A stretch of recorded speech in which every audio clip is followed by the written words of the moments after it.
questo progetto vuole andare a recuperare figure infermieristiche all'estero, nelle comunità ad esempio di veneti che si sono trasferiti in Argentina piuttosto che nel sud del Brasile. Parte dall'Ulsuno Dolomiti il progetto regionale di reclutamento di nuovi infermieri all'estero. Se è notizia di questi giorni l'ormai superata emergenza medici, vedasi quelli di base, altrettanto non si può dire per gli infermieri. La Regione ha individuato nel bellunese il contesto adatto per avviare la prima sperimentazione per attrarre nel territorio sia professionisti già formati che studenti. Non un caso indirizzarsi verso paesi in cui l'emigrazione veneta e bellunese è stata significativa. Il rientro nella terra d'origine, accompagnato da un articolato percorso di formazione, può risultare attrattivo sia in termini economici che sociali, come pure è più alta la probabilità di conoscenza della lingua italiana.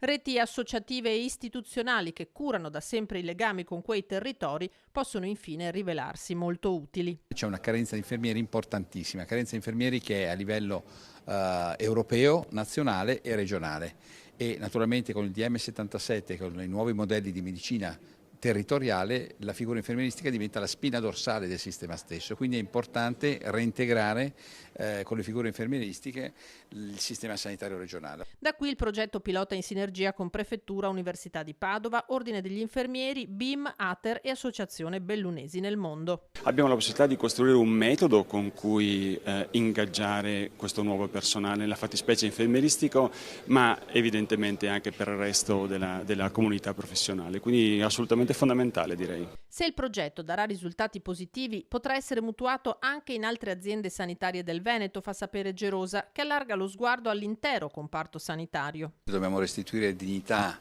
economica e sociale alle figure dei professionisti della salute, medici, infermieri, OS, tecnici, perché sono estremamente importanti per riuscire a gestire un sistema sanitario regionale pubblico, equo, solidale, che deve far fronte a un'inversione della piramide sociale, a un invecchiamento importante della popolazione, a una denatalità, e quindi dobbiamo trasferire il paziente da una visione ospedale centrica a una visione territorio centrica, lasciandolo domiciliato. Andare in cerca di personale fuori confine non significa non continuare a indirizzare i giovani italiani ai corsi di infermieristica, ma in Italia ci sono università dove l'offerta supera la domanda e viceversa. E quindi potremmo pensare anche a un transito a livello nazionale di studenti.